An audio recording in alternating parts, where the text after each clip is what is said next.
bato oyo baye à peine balandi d'abord processus normal te bazalaka na cellule te bazalaka na section te ils n'ont pas été formés par ba parti bayeka lokola ba cadre mais bato wana bazali favoriser la kati ya parti au détriment ya bato babundaka bandakala banani baza favoriser na olina tango bakombo banani baza olini to solo to bana kela bakombo na lobi banani baza olini to favoriser kela bakombo écoutez to solo bakombo écoutez to kela bakombo attendez-moi to kela bakombo na bimisa bakombo to kela bakombo mais écoutez ndeko Israël ouais au bengisinga pona lo zala les deux pieds sur terre sala émission na yo bato bazolando peut-être yo za na information de bato bazolando mingi na émission solo là oui naza ko émission que vérité non eza vérité te na émission que est-ce que bon naza ko babo nateka kyango na combien nateka kyango na to moni bato bazaki ba membre IDPS mais mon frère bato bazaki na kati ya lité azalaki moi j'invite à l'opération comment pour na gouvernement mais nous parlons de quoi na lobby na non c'est là nanu tout est parti de la question de l'adhésion lobby bien écoutez na yebi ba membre IDPS bazalaka na ba vous parlez de deux choses à la fois au lobby que côté ka ba poste ndé on a sauté ka na eloko na côté ka ba poste na yebi si OK moi je ne fonctionne pas comme ça na pesa qui charge na parti na pesi bango responsabilité ya ko recruter ba candidature. Voilà comment ça se passe. Moi j'ai aimé cette logique. Nous avons la question à le peuple d'abord. Pour place sur la questions à banda. Nous avons réflexion et même question eza sur base de l'oko na ngina lobasiko. Oyo kangai. Augustin Kabouya parti bozali na noble responsabilité à reformer Batou pour que lobby bazala ba cadre oyo va servir parti. Yangonde yo moko yebi ke na IDPS bozala ba section. Ma section on est Tozana Céline, écoutez, je vais vous aider. Allez-y, sois calme. Allez-y. Tozana Céline, Tozana section, Tozana fédération. Des bas structures de base Tozana. Très bien. Alors, naba cellule, naba section nyonso bosali. L'objectif est là qui Tozana phase yako réaménager yango nyonso, co-redynamiser yango. L'objectif est là qui IDPS abondi 37 ans. Jour bozo pouvoir, boza la vision, boza la membre, boza la qualité à bateau de sala musala. Évidemment tant pour nani parti comme na pouvoir, bateau peut ba déjà oza ko continuer parti au pouvoir bateau baza koya. L'ancienneté compte ba qualité pesali. Problème il y a bateau de l'inquiétude, il y a bateau baza ko critiquer bino za que bateau yo ba yé à peine. Balandi d'abord processus normal te bazalaka na cellule te bazalaka na section te ils n'ont pas été formés par ba parti bayeka lokola ba cadre mais bato wana bazali favoriser la kati ya parti au détriment ya bato babundaka bandakala banani baza favoriser na olina tango bakombo banani baza olini to solo to bana kela bakombo na lobby banani baza favoriser olini to kela bakombo écoutez to solo bakombo écoutez to kela bakombo attendez-moi to kela bakombo na bimisa bakombo to kela bakombo te mais écoutez, ndeko Israël. Ouais. Au bengisinga pona loba ou bien pour yo bando yebisanga ngana ko. Custom yo tuninga ya on a besoin de naza ko répondre yo. Ngala faut solo bagi bakombo na zala poser zala calme. OK. Naza ko ebisomo. Parti au pouvoir hein. Fonctionnement na yango. Eza ndenge mo na parti de l'opposition te. Yeba yango bien. Et loko na ebisio yango wana. Et puis au lobby c'est-à-dire, un parti au pouvoir doit se conformer à la réalité. Il y a un bon kandenge zali pour na kobongisa. Hein? Est-ce que vous allez répondre à n'importe d'autres causes on tombe sur Zalibanda to comme c'est membre IDPS to nommer premier ministre Zelana zako ebisobo. Zelana zako répondre. IDPS au pouvoir. OK? Toza posa na résultat. Lelo VPM ya Abidjan za muta IDPS. Ou azacho za muta IDPS. Za muta IDPS. Azo répondre en profil ou bien azo répondre selon yo. Ah, ngala c'est le résultat. Ah, Zelana epsa yo. Tant au tolobaki peuple, au solo bango bien que peuple d'abord. Tolobaki te que IDPS d'abord. Tolobaki peuple d'abord. Comme ça la discrimination te. Président Félix Tshisekedi. Tant que dans l'élection. Azala qui est élu par le peuple congolais, y compris Batoaï de Pes. Quand on parle de peuple, il y a aussi les gens de l'IDPS. Mais bon, singulariser les Kambouté que oh non, ah ouais, il faut qu'à ça la bonne. L'IDPS c'est la crise à cadre. Non, ça c'est toi qui le dis. Non, ça c'est une injure. Non, ce n'est pas ça. Tu puises les bandes wapi. Tu puises les bandes. Pourquoi vous voulez dire ce que je n'ai pas dit? Non. Ça non. On lui parti au pouvoir. Togo gérer pour la IDPS, Togo gérer pour la Mboka. Si nous avons des talents, Libanda Togo, ça va on a IDPS. Écoute-moi. Non. Ça, j'ai déjà travaillé avec vous. Je sais comment vous fonctionnez. Non. Ça, c'est la diversion. Tu as bien posé la question. Je t'ai répondu que le président de la République peut prendre quelqu'un de la société civile, peut prendre quelqu'un de l'opposition, peut prendre quelqu'un de la majorité pour atteindre ses objectifs. Exactement. Je n'ai pas dit, écoutez, non. Mon frère, écoute-moi. Terminé. Non, ne dis pas des choses que je n'ai pas dit. Terminé. Là, je suis désolé. Pourquoi nous faire dire on gagne à l'obité? Mais il y a la crise à bas cadre. Mon frère, non, écoutez. Pourquoi moi je pensais que vous serez sincère avec moi. Quand je ne suis pas sincère. Non, vous n'êtes pas sincère. Permettez-moi de vous le dire. Comment ça? Quand vous dites ici sur ces plateaux que Outi Koloba, que IDP, c'est une crise à Bakad, mais c'est très grave ce que vous venez de dire. Comment ça? Je l'ai dit où qu'on refasse la rediffusion de l'émission. Mais vous-même, vous venez de dire quelque chose ici. Non. Vous venez de dire quelque chose ici. J'ai dit ceci. Mon frère, j'ai dit ceci. Ce qui chaleur eleki o mela mai po banda ko makam nazo so nananga malam nalobi boye nalobi gestion ya parti au pouvoir et zanemon a parti de l'opposition. Au jour d'aujourd'hui, quand nous parlons de pouvoir discrétionnaire, il y a président de la République, akoki kozomuto société civile, akoki kozomuto opposition, akoki kozomuto majorité pour amener l'action naie. Cela ne veut pas dire que na kati yanda kunaye intelligence exacte. Ça, c'est mal comprendre. Mais pourquoi ils n'utilisent pas l'intelligence à l'interne? Si l'objectif est... Je parle des pouvoirs discrétionnaires du chef de l'État. Merci beaucoup, on va avancer. Son pouvoir a mais maintenant, tous ces gens-là au pouvoir. Tu peux rectifier ce que tu as dit, que je ne t'ai pas dit ici qu'il y a carence de cadres à l'IDPS. Je n'ai pas dit ça. Mais on a compris. Non, sur base de ce que vous voulez faire passer. Pourquoi tu veux faire passer des faussetés? Quelle fausseté? Mais ce que tu as dit là, c'est très grave. Mais c'est vous qui avez dit tout à l'heure. Non. Je vous ai bien expliqué que les partis, les chefs recrutent qui ils veulent. Ils peuvent venir même chez vous ici. Il dit, bon, Israël Moutombo, venez, je fais de vous mon conseiller ou bien mon ministre. C'est lui qui a des informations sur la personne d'Israël Moutombo. Je ne suis pas aussi obligé d'admettre. Non, j'ai dit, écoutez-moi, si toi tu n'es pas obligé d'admettre, j'ai dit, c'est le chef lui-même qui détient les informations sur nous, Congolais. Il y a des personnes qui n'étaient pas dans la lutte de l'UDPS. Écoutez, sur base de quoi? C'était ça la question. Mais le rôle sont répondre à votre ne faut plus dénaturer. Non, vous avez une mission pédagogique. Vous avez une mission pédagogique dédiée à la masse. Vous voyez d'abord ce qui n'a tel mais la kalika moana te. Ah, ça c'est très grave. Comment secrétaire général lobby boy? Non, ce n'est pas ça. Alors toi avancez. Le peuple d'abord. Vous avez la question sur le peuple d'abord. Oui, je suis là pour vous répondre. 7 ans après, on a évalué le peuple d'abord. L'objectif atteint? Ndeko Israël. Il faut aux alamuto dans la planète Mars. Mais ce que vous avez la planète Terre, en tout cas, Kotuna. Comment ça? Oui, je vais vous expliquer. Allez-y. Sur ce plateau, il y a développement, il y a économie.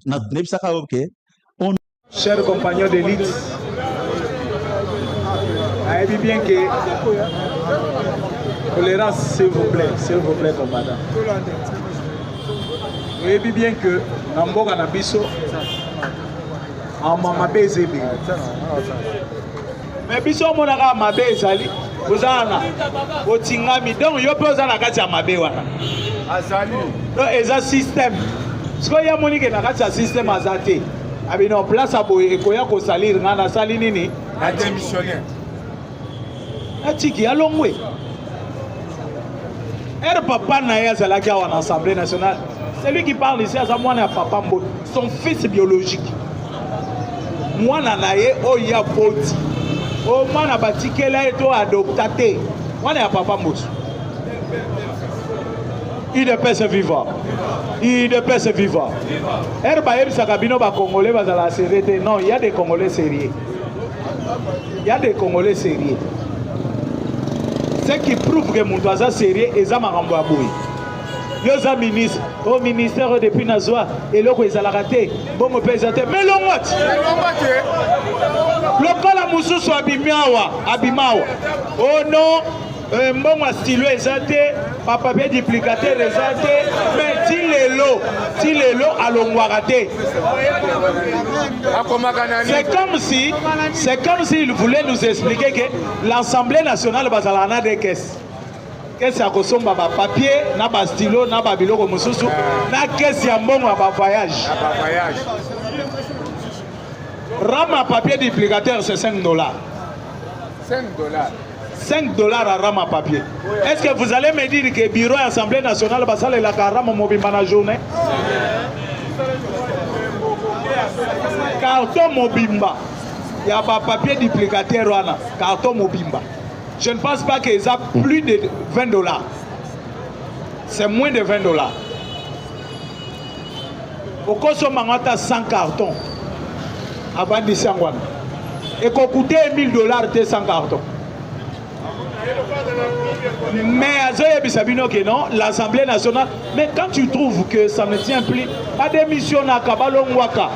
Comme on a mon élo à Banda Transco à l'époque à Mata Tampogne. À Tchelaba, chauffeur, ce qui $500. Mais era moni bayeko qui chauffeur na $200 et habité. O ngana mona mon tozo à $200 na musala zo sala boité. Na tikeli bino société na bino. Alors moi mais yo bazo peso ba mbongo kosoma ba papier duplicateur te na ba stylo mais okangami kaka wana. UDPS vivant. UDPS vivant. Chers compagnons d'élite, ceux qui m'ont assalé le bolam, ceux qui ngana lobité bimate, dans la même coordonnateur na bango ba parlementaire à lobité. Ana iba gide bana bazonga classe. Mais chose grave, nazala ba kaina ndao bana ba kotanga na 5 ans. Alors, il va y avoir 5 ans. Na teka te yaya. Parce que na lobina fongo la boutique à bagaille na fongo. Papa singa 3 cartons. Na lobi 3 douzaines était 3 cartons. Et wana bakabeli ngai. Ah ouais, kabela bisope. Bakabeli ngai. Ah ouais, kabela bisope. Sikoyo o pe na ko sepela ko kabela na sali nini? Na kabeli. Na kabeli ngai. Alobi cordon yaka. Comment yo cause la coordonnateur et la parlementaire debout. Mais ozole la mbongo ozole la bakaya kozongi sabana classe. Soit 3 cartons. Chose grave. Carton mobimba ya bastilo na lobi boîte té carton ya bastilo. Chose grave. 12 paquets ya balat. Siko nazala bana kaka misato bakenda na classe. 12 paquets. Paquet moko ezana 12 latres la kati 12 mais 12 siko. Chose grave les sous na bakis. Abakisi les sous $200. Alobi cordon simba. Donc lelo na tongo mbala moko a compte na école wo na pesi. Bato bongo soki tozana bango na UDPS ba 5. Na sala boutique. Nanda. Et la bomba famille ba ya olianga na kindoki fona ka bela bango na. Bino bo comprendre nga ke azana elokote. Mais famille ba mona nga na bimina tongo boy. Patron. Soka poche poussière omoni lola ka bela nga 5000 à transport. Poche poussière. UDPS viva. Famille politique beaucoup comprendre nga. Mais famille biologique. Yo lianga na kindoki te, yo tchela nga poison. Mais bango na kindoki ata poison ezate ba damenga. Na pete. Ba raté nga te soki babeti, ba raté te. Di mwenza mba protéger. Soki zamba protéger te na kei. UDPS viva. Chers compagnons d'élite toko tana makambo. Lelo ezalendi. Na lobaka muke. Okolobela voyage ya Sassou awa na Kinshasa. Boyebi ke Sassou ngeso ayaki awa. Okosolo lango. Okoyeba ke Sassou ngeso ayaki kosala di. Ayaki. UDPS viva. Okoyeba ke les États-Unis d'Amérique, pourquoi le président américain a décidé Bolos akitana Doha. UDPS viva.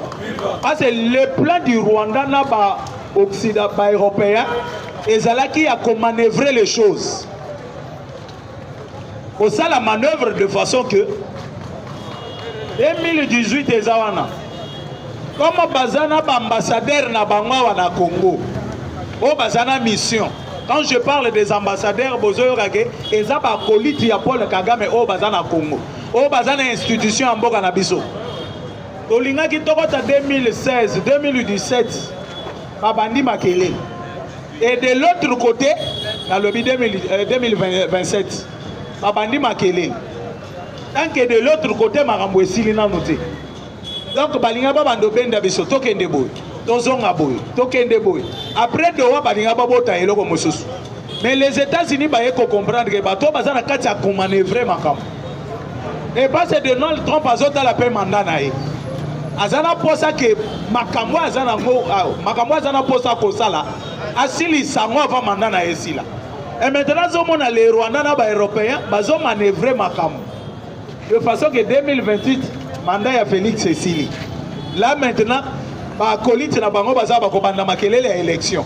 Akobanda ko passe bazui bambong. Bazana bambong. Bakocha bambong so bakomo bibisa batu na balabala Félix sala nini salisa élection. De façon que Kagame soko zoye bati. Réélection ya Paul Kagame. Akolonga na pouvoir tina 2014 et 2034. De Kagame akolonga. Museveni 2034. Et maintenant, 2028, Félix a causé la tête. On a 6 ans. Donc, pour les 6 ans là, opposants, soi-disant des opposants, bazo senga dialogue. Et de deux, M23 bazo senga 5 ans une fois renouvelable. Ce qui fait 10 ans. Et comme ma bisoti na 2033 wana, tokokoma na bango kuna. Une fois tozokoma na bango kuna, bakoza Tshisekedi ne sera plus encore président. Là, on aura la facilité ya kosala ba busoba na biso na kati ya République démocratique du Congo. Parce que le plan ya ba Rwandais, c'est de chercher l'endroit où mettre les Tutsi power. Parce que les Tutsi power en Afrique, bazana place te. Bazala na pays te. Bazolo kabisika ko chabango. Cible na bango ezaki nini la République démocratique du Congo. UDPS vivant. UDPS vivant. Nde moni Donald Trump en comprenant maintenant leur plan là, a quitté si bolo salbi kitana Doha. Lelo est un dernier jour pour les M23 na Doha. Lelo lundi. Bolo sa quitté na Doha a bengi miti di Qatar. A yebisie membre mon côté a une négociation ezala aza ministre au Rwandais azala azam mutu ya ba M23 parce que ça soit les M23 que ça soit ba ministre na ya Rwanda baye bango nyonso baza eloko moko bango nyonso baza ba Rwandais ce ne sont pas des Congolais, ils ont des Congolais derrière bango pour favoriser bango.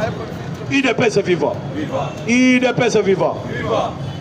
Nema bolo sa ebisi mit benga bango wapi proposition au salaki déjà abiba proposition na sala ki sanga bolo sa bandi kotal a condition nyoso ba pesi na ba M23 et toutes ces conditions oyo ba pesi pour ba signer ezaka na faveur ya République démocratique du Congo parce que tout ce que toza ko signer là-bas que ça soit dans les accords de paix, que ça soit dans les accords de principe, que ça soit au tozo signer nyon se za makambo to lo ba déjà na ba Rwandais. Et pour votre information na ba accord de paix nyon so ba koma kuna eza makambo Félix Antoine Tshisekedi Tshilombo abandaki ko proposer na Kagame depuis longtemps. Kagame to yebisa za la commissionnaire ya minéré na biso azala mwana kwata aboya ko sala mwana kwata to yebisa biso to na magasin ya biloko yo za na marchandise te yo lukaka nde bakilia oye na bango kotisi toteki tokateli pourcentage otenga na ko sala mwana kwata te Anengo boyiki mwana kwata siko en voulant trop gagner il a tout perdu. Il a tout perdu. Et biloko nyonso ana to proposer na Kagame n'a pas accepté ça.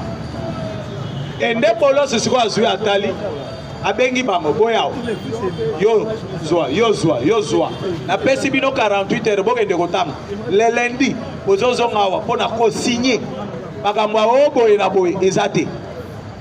Le ministre de l'Intérieur à Rwanda oya zakuna atali sikoyo chombo na cho na Kagame Ote awa ndenge eza boye États-Unis atindi bolosa ye atelemi alobi to signé kaka.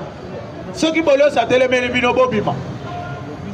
Ça va to bima na doa, bobima na doa bozongo. Akosani liboma. Batelema o bazokende babima na yo, omemisa kwa. Zonga. Pesa passeport. Yo pesa passeport, yo pesa. Mais Luganzela ko bimeli. Waneza Kinshasa te. Waneza Qatar. Na Kinshasa ndio coopérer na service ya ba président Moroboy. Na beach. Abimisio. Est-ce que nana lobi komba président? Alobi service ya ba président Moroboy ya parlement debout. Maman le. Président Moroboy ya parlement debout bazala service moko balata ka beto lao. Na beach. Ok wana basali nini balekisi yo. Mais na doa okobima te. Soki bayebiso okobima wate. Est-ce que boyeba ka CPE za la kakachote? CPE za la kakacholo kwa makala te. CPE za l'aise. Ozo tambola kishaso mobim. Na CPE oyo kakala. Mais okobima te bayebiso za na barumbo okobima barumbu te. CPE za la bo. No mona ka bemba saki na CPE mwasi abota kabata. Oh, mais nalo ba mama vrai. CPE za ba yebiso omoni komina Kinshasa. Yo kopima wate. Et puis oza pena ta okobima te oza pena place ya kobimela te. Mais otambola na komina Kinshasa. Okoya na kato, okokende na zigida, mais oza kaka na komina Kinshasa. Mais yo okati sa wileri te okati sa bokasa te. Oza wana. UDPS vivant. Ndeba yebisi ba M23 mutu akobima wana doa azate. Okotanga ngobo silisi kotanga et après vous allez signer les lundis. Eza eloko ya teke o biso eloko boyo tomona ngo bien te oyo ba komi na papier wana te boko signer parce que M23 balingaki ba mema neti ba blague moko boyo neti ba komi ko sala jeu moko boyo États-Unis ayo mona ke non bato siko ba komi ochanga misapi na misu. Il faut nasila na bango. Et c'est comme ça que les États-Unis vont se décider ya kopesa bango 48 heures. Paul Kagame atali likolo atali nase. Yo yoka yebisi bango. Bosala kaka oyo balobi wana. Tshisekedi ona moni asilisinga mayele nyonso. Paul Kagame na minute idio auti osilisa ye mayele. Afinga chef de l'État un idiot. Mais lelo idio sikoya coincé contre mi. UDPS vivant. UDPS vivant. Eri siko bato bazo mona talaka kayo. Omoni mwana nyonso oyo zalaka na ena ndako. Ayebaka teke muntu akobeto azalaka. Mwana tu ayebaka papa na yaza makasi akobeta muntu nyonso. Mais siko tellement ke bango bayebaki ke tata na bango Paul Kagame. Azana makasi akobeta muntu nyonso. Mais bayeko sutuka bazo beta papa mwana koma osala ni. Le bana mwana sala ka deni ni mwana banda ka kolela soka moni ba ko mo beta papa ende batinyo sana siko papa di ba moni ke Kagame za kwese le moni sasunge su tata mukolo moko ya limbisa nga terme ya zoba alongwe na Braza sans invitation ba bengisi epete ndenga ya kana soka kutana kina likama etali yemo. Parce que le problème a profité nani. Mariage coutumier ya mwana ya chef de l'État. Parce que ben un mariage nini coutumier. Et normalement dans le mariage coutumier ils ont les deux familles. Ce que yeto tuni, aza famille ya mobali, aza famille ya mwasi. Parce que raison na ya pesi non, na yeko participer na mariage ya mwana nanga.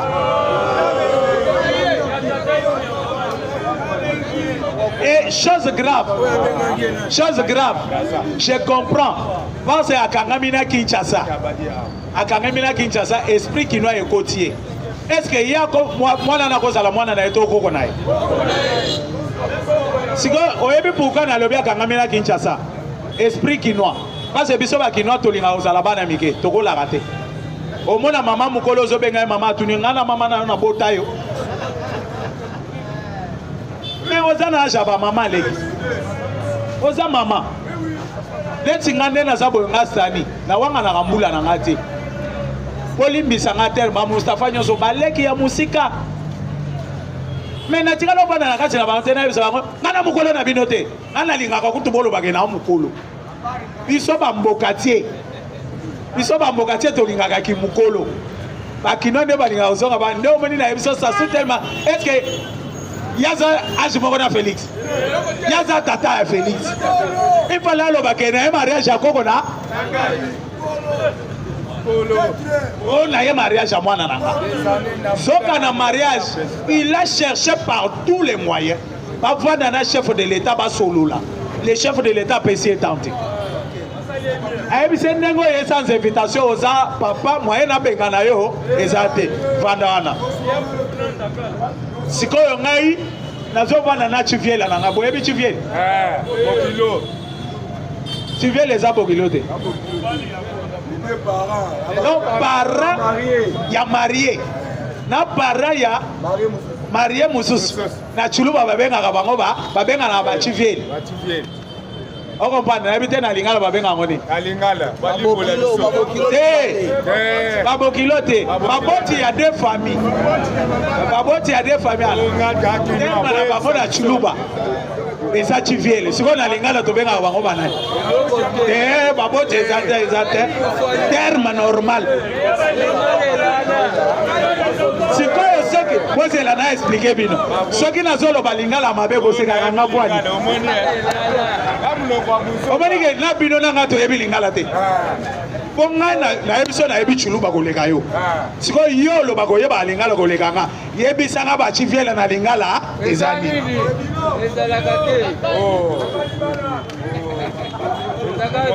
omoni ke bino nanga ndenge moko biso nyonso toyebi lingala mais problème ebomaka biso eza tonalité yo bongisi tonalité na po botami nango nga mpe na tonalité na ngai ya chuluba mais essentiel eke biso nyonso toloba lingala parce que un français attaqué aux États-Unis d'Amérique akotikala koloba anglais comme un américain te mais une fois aza na kati ya baaméricain azoloba anglais baaméricain bakoyebi biso celui-ci c'est un français et de même aussi un américain soka aye na kati ya bafrançais ata yebi français amaîtrise ngo ndenge nini akobetaka biloko mosusu bafrançais bayebisi celui-ci c'est un anglophone nde oyoka William Lasui Singa awa na Kinshasa abandaki kobenga lape lapi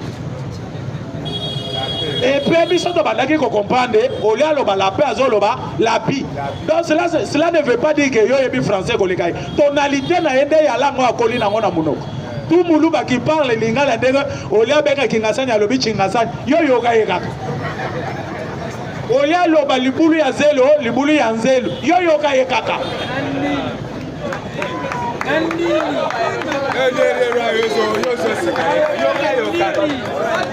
il ne peut se voir na lingina ebisoke yo nanga toyebi lingala te tonalité na biso nde eza différent Sassou Nguesso maintenant na koya il a cherché par tous les moyens pour voir le chef de l'État donc cela veut dire que eza makambo Kabila asololi na Sassou mais nayebi ke dans 2-3 jours ngai sani na koyeba ngo nyonso na betela bino masolo il y a des choses oya sololi na Sassou Nguesso Sassou Nguesso c'est un porteur il y a message et pas chef de l'État parce que ce que vous avez battu na Braza Sassou Nguesso est en train de préparer son fils à remplacer parce que pas une façon Donald Trump oui que ba président au basala ba 40 ans ba 50 ans na premier mandat ya Donald Trump acha bango nyonso libana siko ba yebi que na mandat une fois aussi ça makambo ya est na Afrique akobalaye lisusu il va balayer il ne peut se vivre donc on siko ba vie nyonso na bazana agitation azolinga abongisa pe batali babité la lire où vont les choses il faut tout bongisa na Félix mais ceux qui boyebité ba président voisin na biso nyonso Kabila rencontré bango Kabila promettre bango na richesse na ye akopesa bango 40% bango na Union européenne la richesse na ye mais pas ça là par tous les moyens bazongisa ye na pouvoir je vous dis ce sont des choses vraies. Domoni Kabila tamboli na ba pays voisins belé sauf l'Angola na Zoba parce qu'il n'y a que 2 pays na ba voisins na biso au Kabila Zobanga et Angola na Burundi mais le reste des pays Kabila passé kuna à promettre bango soki bango bazongisi na pouvoir à part avantage mususu akopesa bango na Congo. Cela veut dire que à cause de Goma alobi Goma ekomi Rwanda yo sala nyonso olingi, Bukavu Uganda sala nyonso yo olingi, Sud Bangi yo Centrafrique sala makambo nyonso yo olingi kuna sala. Et pour votre information boyebi ke na Sud Bangi baliaka mbongo Centrafrique soko pesi franc congolais kuna bazwaka te baboyaka franc congolais baliaka franc CFA mais baza ba congolais na kati ya Congo mais bazoboya mbongo ya Congo. Et vous voyez pays tozalango.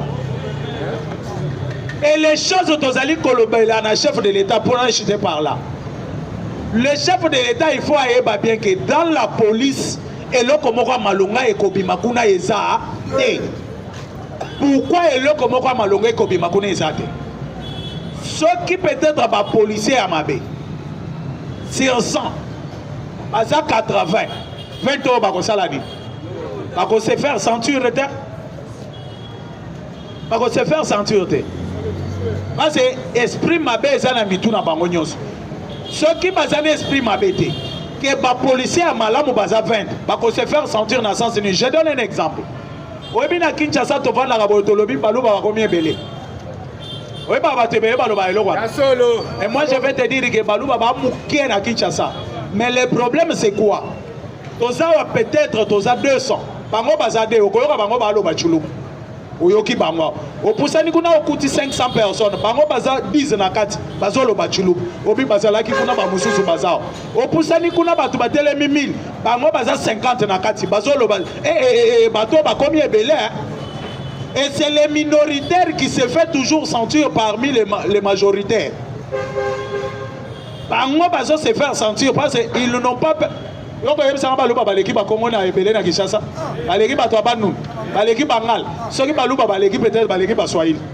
Mais baleki bangal ate, baleki bakongo te, baleki pe bato abanu te. Et mu kongo akobeta pied abimi Kinshasa. Mais muluba ko futa transport, peut-être ana ngotakoya ndengeni. Mais Mukongo a tellement bon atongo a chesak na Mukongo abina keiki makolo makolo. Il déplace netiye ayaki chassa makolo. La lobby mabé. Et si qu'on les fait à que bazo se faire ceinture partout. Aux hommes on a comme si baza majorité. Ils ne sont pas majorité. Ils ne sont pas majorité. Et peut-être ce qu'on non, par rapport à nombre bazaka kala, là je peux t'accepter. Mais on va combien belé, bazaka belé qu'on est cabanani. Et maintenant dans la police, toi na yamabe, l'esprit na bango yamabe, bango bazo dominer baoyo yamalam. Mais yamalam soke zaki ke, et bazaka belé peut-être bazaka esprit ya yamalam mais bazo kokako sala musalate. Baoyo ya bien balinga qui va se faire ceinture. Et maintenant le problème c'est quoi? Na kati ya la police ebele baza ba o ba uta na ba groupe rebelle bayana ba RCD bayana ba MLC bayana boy et ces gens là tu baza na kati ya la police ozoye bisanga ke leader na bango ya na bango posa na ezala gini akoma nani président et siko akoma président te akoma ministre azaboy siko batwana baza ba généraux na ba poste de responsabilité. Félix Antoine Tshisekedi Tshilombo mazo benga na téléphone andi makaka allo nani allo excellence allo président bongo te siko président na yeba yaka na rebelle razo benga ya benga ka pe nani siko tozala combien de présidents. Et dans l'armée ce qu'il faut savoir monto ya commission c'est que tu es au kotikala ka kopesa respect ezandenge na biso bandoki na kindoki mundo apeso kindoki ata omati ba pete ndenge nini oko respectaka eti akokota mabele. Il est pas vivant. Il est pas vivant. Yangano moni la police makambo ezotambola bien. Il faut que les chefs de l'État asala ba généraux na la police. Neti mwana papa mozo to moni au commissaire général. Ozui mususu ya bongo akomi général. Ba combien de temps la police makambo ezotambola bien. Mais tellement que l'erreur aussi est à la maison militaire et chef de l'État ne va pas libérer rebelle. Félix Antoine Tshisekedi Tshilombo colonel, la commissaire générale. Ouais, Zalaki général à Kabila a commis des étoiles. azaka kanase oyo commissaire général azaka kanase nae na ordre vraiment ya armée azaka kanase eri yo zui oyo yo commissaire général na commissaire des étoiles ozui lisusu wana amati 3 étoiles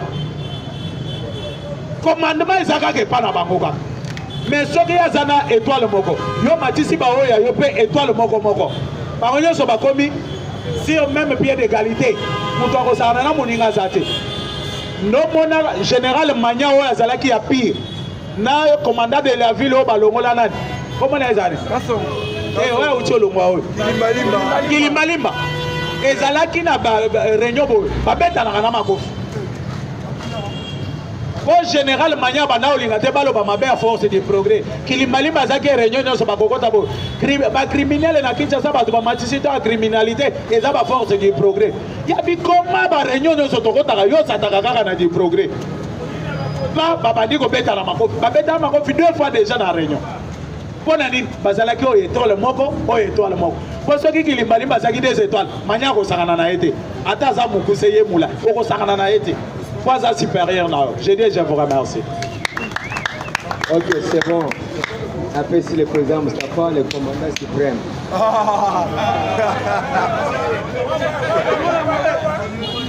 Il y a une phase de suspension. Oui, suspension na Rosaléani. Au moins, le chef de l'État n'est pas à Kinshasa. Oui, le chef de l'État est à la continent na Kenya. Mokonzi na est gouverneur de la ville. Azovanda na ville na ye. Ce qui chef de l'État a eu problème. Pas gouverneur d'abord et pas gouverneur de la ville. Yo na ville na yo chef de l'État a eu problème hein ndengeni. Si quoi y a zo chef de l'État pour aller na province zo qui dit ça. Oza suspendu.